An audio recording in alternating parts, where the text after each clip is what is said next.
Decreto-Lei 201, de 27 de fevereiro de 1967, dispõe sobre a responsabilidade dos prefeitos e vereadores e dá outras providências. O Presidente da República, usando da atribuição que lhe confere o parágrafo 2º do artigo 9º do Ato Institucional número 4, de 7 de dezembro de 1966, decreta: Artigo 1º. São crimes de responsabilidade dos prefeitos municipais, sujeitos ao julgamento do Poder Judiciário, independentemente do pronunciamento da Câmara dos Vereadores. 1. Apropriar-se de bens ou rendas públicas ou desviá-los em proveito próprio ou alheio. 2. Utilizar-se indevidamente em proveito próprio ou alheio de bens, rendas ou serviços públicos. 3. Desviar ou aplicar indevidamente rendas ou verbas públicas. 4. Empregar subvenções, auxílios, empréstimos ou recursos de qualquer natureza em desacordo com os planos ou programas a que se destinam. 5. Ordenar ou efetuar despesas não autorizadas por lei ou realizá-las em desacordo com as normas financeiras pertinentes. 6. Deixar de prestar contas anuais da administração financeira do município à Câmara de Vereadores ou ao órgão que a Constituição do Estado indicar, nos prazos e condições estabelecidos. 7. Deixar de prestar contas, no devido tempo, ao órgão competente da aplicação de recursos, empréstimos, subvenções ou auxílios internos ou externos recebidos a qualquer título. 8. Contrair empréstimo, emitir apólices ou obrigar o município por títulos de crédito sem autorização da Câmara ou em desacordo com a lei. 9. Conceder empréstimo, auxílios ou subvenções sem autorização da Câmara ou em desacordo com a lei. 10. Alienar ou onerar bens imóveis ou rendas municipais sem autorização da Câmara ou em desacordo com a lei. 11. Adquirir bens ou se realizar serviços e obras sem concorrência ou coleta de preços nos casos exigidos em lei. 12. Antecipar ou inverter a ordem de pagamento a credores do município sem vantagem para o erário. 13. Nomear, admitir ou designar servidor contra expressa disposição de lei. 14. Negar execução à lei federal, estadual ou municipal ou deixar de cumprir ordem judicial sem dar o motivo da recusa ou da impossibilidade, por escrito, à autoridade competente. 15.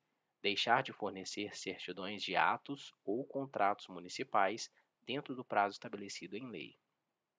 16. Deixar de ordenar a redução do montante da dívida consolidada nos prazos estabelecidos em lei quando o montante ultrapassar o valor resultante da aplicação do limite máximo fixado pelo Senado Federal. 17.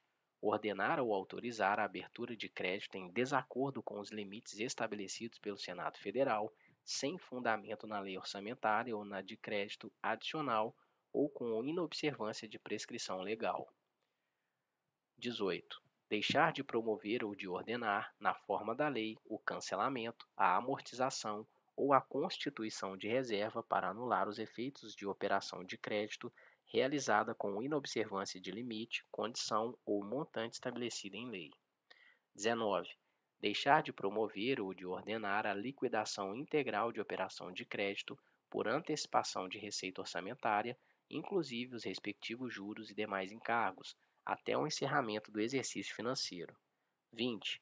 Ordenar ou autorizar, em desacordo com a lei, a realização de operação de crédito com qualquer um dos demais entes da Federação, inclusive suas entidades da administração indireta, ainda que na forma de novação, refinanciamento ou postergação de dívida contraída anteriormente. 21. Captar recursos a título de antecipação de receita de tributo ou contribuição cujo fato gerador ainda não tenha ocorrido. 22. Ordenar ou autorizar a destinação de recursos provenientes da emissão de títulos para finalidade diversa da prevista na lei que autorizou. 23. Realizar ou receber transferência voluntária em desacordo com o limite ou condição estabelecida em lei. Parágrafo 1º. Os crimes definidos neste artigo são de ação pública, punidos os dos itens 1 e 2 com a pena de reclusão de 2 a 12 anos e os demais com a pena de detenção de 3 meses a 3 anos. Parágrafo 2º. A condenação definitiva em qualquer dos crimes definidos neste artigo acarreta a perda de cargo e a inabilitação pelo prazo de 5 anos para o exercício de cargo ou função pública, eletivo ou de nomeação, sem prejuízo da reparação civil do dano causado ao patrimônio público ou particular. Artigo 2º.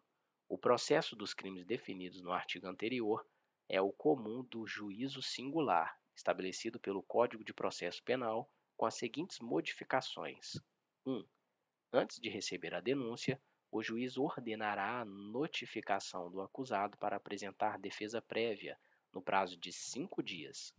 Se o acusado não for encontrado para a notificação, ser-lhe-á nomeado defensor, a quem caberá apresentar a defesa, dentro no mesmo prazo.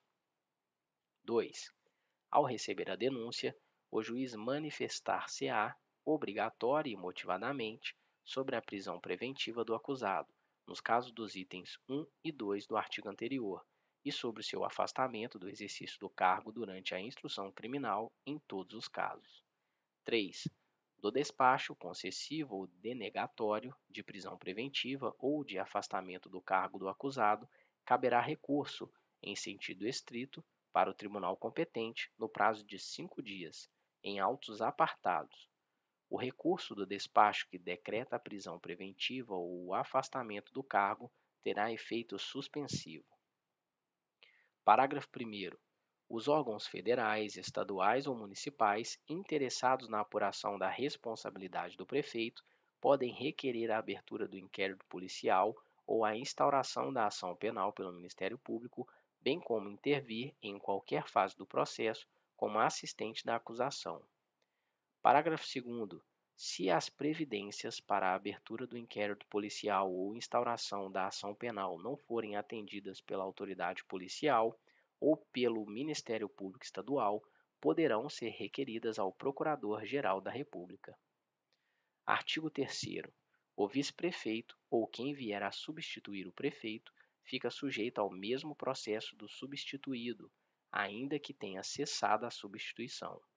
Artigo 4º. São infrações político-administrativas dos prefeitos municipais, sujeitas ao julgamento pela Câmara dos Vereadores e sancionadas com a cassação do mandato. 1. Impedir o funcionamento regular da Câmara. 2. Impedir o exame de livros, folhas de pagamento e demais documentos que devam constar dos arquivos da Prefeitura, bem como a verificação de obras e serviços municipais por comissão de investigação da Câmara ou auditoria regularmente instituída. 3. Desatender, sem motivo justo, as convocações ou os pedidos de informações da Câmara quando feitos a tempo e em forma regular. 4. Retardar a publicação ou deixar de publicar as leis e atos sujeitos a essa formalidade. 5. Deixar de apresentar à Câmara, no devido tempo e em forma regular, a proposta orçamentária. 6. Descumprir o orçamento aprovado para o exercício financeiro. 7. Praticar, contra expressa disposição de lei, ato de sua competência ou omitir-se na sua prática. 8. Omitir-se ou negligenciar na defesa de bens, rendas, direitos ou interesses do município sujeito à administração da Prefeitura. 9. Ausentar-se do município por tempo superior ao permitido em lei ou afastar-se da Prefeitura sem autorização da Câmara dos Vereadores. 10. Proceder de modo incompatível com a dignidade e o decoro do cargo. Artigo 5º. O processo de cassação do mandato do prefeito pela Câmara, por infrações definidas no artigo anterior, obedecerá ao seguinte rito, se outro não for estabelecido pela legislação do Estado respectivo. 1. A denúncia escrita da infração poderá ser feita por qualquer eleitor, com a exposição dos fatos e a indicação das provas. Se o denunciante for vereador, ficará impedido de votar sobre a denúncia e de integrar a comissão processante, podendo, todavia, praticar todos os atos de acusação. Se o denunciante for o presidente da Câmara, passará a presidência ao substituto legal para os atos do processo e só votará, se necessário, para completar o quórum de julgamento. Será convocado o suplente do vereador impedido de votar, o qual não poderá integrar a comissão processante. 2. De posse da denúncia, o presidente da Câmara, na primeira sessão, determinará sua leitura e consultará a Câmara sobre o seu recebimento. Decidido o recebimento, pelo voto da maioria dos presentes, na mesma sessão será constituída a comissão processante, com 3 vereadores sorteados entre os desimpedidos, os quais elegerão, desde logo, o presidente e o relator. 3. Recebendo o processo, o presidente da comissão iniciará os trabalhos, dentro em 5 dias, notificando o denunciado, com a remessa de cópia da denúncia e documentos que a instruírem, para que, no prazo de 10 dias, apresente defesa prévia, por escrito, indique as provas que pretender produzir e arrole testemunhas até o máximo de 10. Se estiver ausente do município, a notificação far-se-á por edital, publicado 2 vezes no órgão oficial, com intervalo de 3 dias, pelo menos, contado o prazo da primeira publicação. Decorrido o prazo de defesa, a comissão processante emitirá parecer dentro em 5 dias, opinando pelo prosseguimento ou arquivamento da denúncia, o qual, neste caso, será submetido ao plenário. Se a comissão opinar pelo prosseguimento, o presidente designará desde logo o início da instrução e determinará os atos, diligências e audiências que se fizerem necessários para o depoimento do denunciado e inquirição das testemunhas. 4. O denunciado deverá ser intimado de todos os atos do processo, pessoalmente, ou na pessoa de seu procurador, com a antecedência, pelo menos, de 24 horas, sendo-lhe permitido assistir às diligências e audiências, bem como formular perguntas e reperguntas às testemunhas e requerer o que for de interesse da defesa. 5. Concluída a instrução, será aberta vista do processo ao denunciado, para razões escritas no prazo de 5 dias e, após, a comissão processante emitirá parecer final pela procedência ou improcedência da acusação e solicitará ao presidente da Câmara a convocação de sessão para julgamento. Na sessão de julgamento, serão lidas as peças requeridas por qualquer dos vereadores e pelos denunciados e, a seguir, os que desejarem poderão manifestar-se verbalmente pelo tempo máximo de 15 minutos a cada um. E, ao final, o denunciado ou seu procurador terá o prazo máximo de 2 horas para produzir sua defesa oral. 6. Concluída a defesa, proceder-se-á a tantas votações nominais quantas forem as infrações articuladas na denúncia. Considerar-se-á afastado definitivamente do cargo o denunciado que for declarado pelo voto de 2/3, pelo menos, dos membros da Câmara em curso de qualquer das infrações específicas na denúncia. Concluído o julgamento, o presidente da Câmara proclamará imediatamente o resultado e fará lavrar ata que consigne a votação nominal sobre cada infração e, se houver condenação, expedirá o competente decreto legislativo de cassação do mandato de prefeito. Se o resultado da votação for absolutório, o presidente determinará o arquivamento do processo. Em qualquer dos casos, o presidente da Câmara comunicará à Justiça Eleitoral o resultado. 7. O processo a que se refere este artigo deverá estar concluído dentro em 90 dias, contados da data em que se efetivar a notificação do acusado. Transcorrido o prazo sem o julgamento, o processo será arquivado, sem prejuízo de nova denúncia, ainda que sobre os mesmos fatos. Artigo 6º.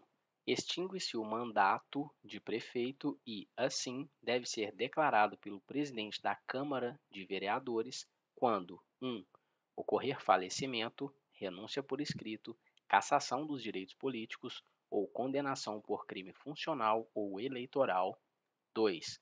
Deixar de tomar posse sem motivo justo aceito pela Câmara dentro do prazo estabelecido em lei. 3. Incidir nos impedimentos para o exercício do cargo estabelecidos em lei e não se desincompatibilizar até a posse e, nos casos supervenientes, no prazo que a lei ou a Câmara fixar. Parágrafo único. A extinção do mandato independe de deliberação do plenário e se tornará efetiva desde a declaração do fato ou ato extintivo pelo presidente e sua inserção em ata. Artigo 7º. A Câmara poderá cassar o mandato de vereador quando 1. Utilizar-se do mandato para a prática de atos de corrupção ou de improbidade administrativa. 2. Fixar residência fora do município. 3. Proceder de modo incompatível com a dignidade da Câmara ou faltar com o decoro na sua conduta pública. Parágrafo 1º. O processo de cassação de mandato de vereador é, no que couber, o estabelecido no artigo 5º deste decreto-lei. Artigo 8º. Extingue-se o mandato do vereador e assim será declarado pelo presidente da Câmara quando 1. Ocorrer falecimento, renúncia por escrito, cassação dos direitos políticos ou condenação por crime funcional ou eleitoral. 2. Deixar de tomar posse, sem motivo justo aceito pela Câmara, dentro do prazo estabelecido em lei. 3. Deixar de comparecer em cada sessão legislativa anual à terça parte das sessões ordinárias da Câmara Municipal, salvo por motivo de doença comprovada, licença ou missão autorizada pela edilidade. Ou, ainda, deixar de comparecer às 5 sessões extraordinárias convocadas pelo prefeito, por escrito e mediante recibo de recebimento, para a apreciação de matéria urgente, assegurada ampla defesa em ambos os casos. 4. Incidir nos impedimentos para o exercício do mandato estabelecidos em lei e não se desincompatibilizar até a posse e, nos casos supervenientes, no prazo fixado em lei ou pela Câmara. Parágrafo 1º. Ocorrido e comprovado o ato ou fato extintivo, o presidente da Câmara, na primeira sessão, comunicará ao plenário e fará constar da ata a declaração da extinção do mandato e convocará imediatamente o respectivo suplente. Parágrafo 2º.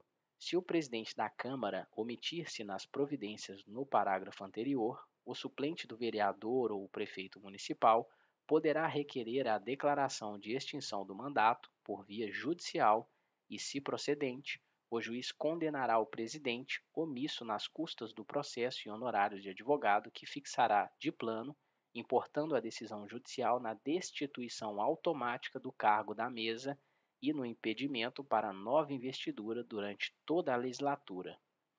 Parágrafo 3º. O disposto no item 3 não se aplicará às sessões extraordinárias que forem convocadas pelo prefeito durante os períodos de recesso das câmaras municipais. Artigo 9º. O presente decreto-lei entrará em vigor na data de sua publicação, revogadas as leis números 211, de 7 de janeiro de 48, e 3.528, de 3 de janeiro de 1959, e demais disposições em contrário.